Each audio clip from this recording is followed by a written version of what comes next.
Terence Stamp, one of Britain's most iconic and enigmatic actors, has died at the age of 87. The news was confirmed by his family, who described him as leaving behind an extraordinary body of work and a life story that was nothing short of remarkable. His passing marks the end of a chapter in cinema history, one that spanned 6 decades, countless unforgettable performances, and a reputation as both a matinee idol and a serious actor who constantly reinvented himself. Born Terence Henry Stamp on July 22, 1938, in Stepney, East London, Stamp grew up during a time of devastation and hardship. His childhood was marked by the aftermath of the Second World War, with leaving its scars on the city. His father was a tugboat stoker, and Stamp often spoke of the resilience and grit it took to come from such humble beginnings. But even as a young boy, people noticed something about him, those piercing blue eyes, that presence, that aura. He seemed destined for something larger. That destiny arrived when he won a scholarship to the Webber Douglas Academy of Dramatic Art.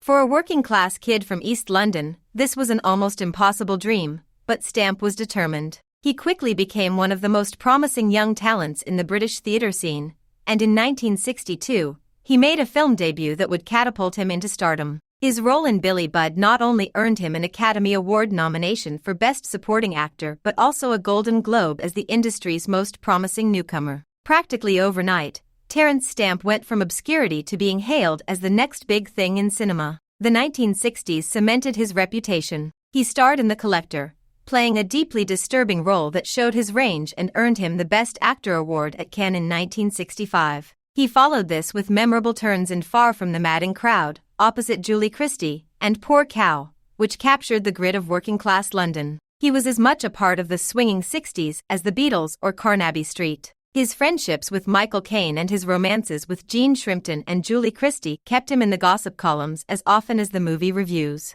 He wasn't just a star, he was the embodiment of London cool. But by the 1970s, Stamp did something few stars dare to do: he walked away. Disillusioned with Hollywood, he traveled to India, immersing himself in yoga, spirituality, and self-discovery. Many thought his career was over. He disappeared from the limelight for years, but this period of personal exploration gave him a new sense of self and, eventually, a second act in his career. That second act came with a role that would define him for generations: General Zod in Superman in 1978 and again in Superman 2 in 1980. His performance as Zod was mesmerizing, terrifying, and unforgettable. With a single line, "Kneel before Zod," he became one of cinema's most iconic villains. Even decades later, fans quote it, meme it, and celebrate it. Stamp took what could have been a simple comic book bad guy and turned him into something regal, almost Shakespearean. But Terence Stamp was never content to be just one thing.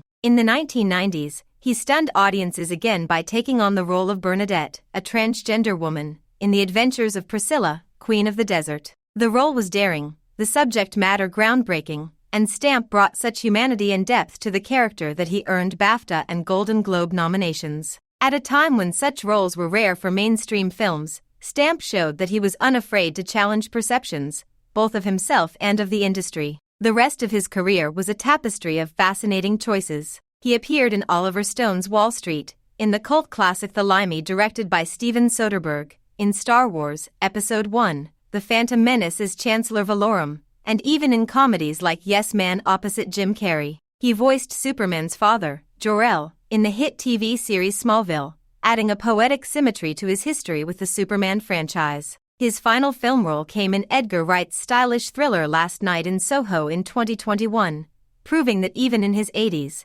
Stamp still had that commanding presence that made audiences sit up and take notice. Beyond the screen, Stamp lived a life full of color and intrigue. He was known for his striking fashion sense, often photographed in tailored suits that emphasized his lean frame and piercing gaze. He was close friends with Princess Diana, often described as one of the few men who could make her blush. He traveled the world, wrote memoirs, and embraced wellness and alternative health practices long before they became mainstream.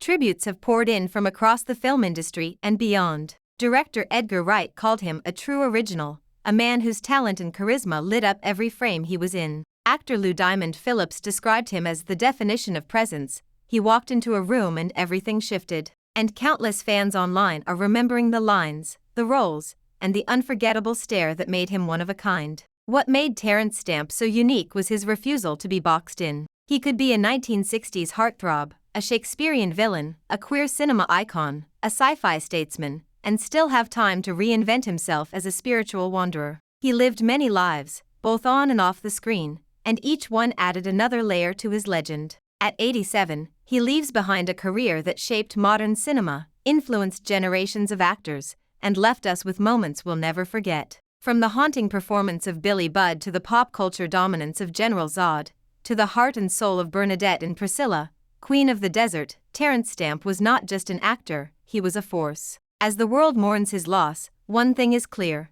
there will never be another like him. Terence Stamp was, as one tribute perfectly put it, one of one. Make sure to like, subscribe, and stay tuned for more celebrity updates just like this.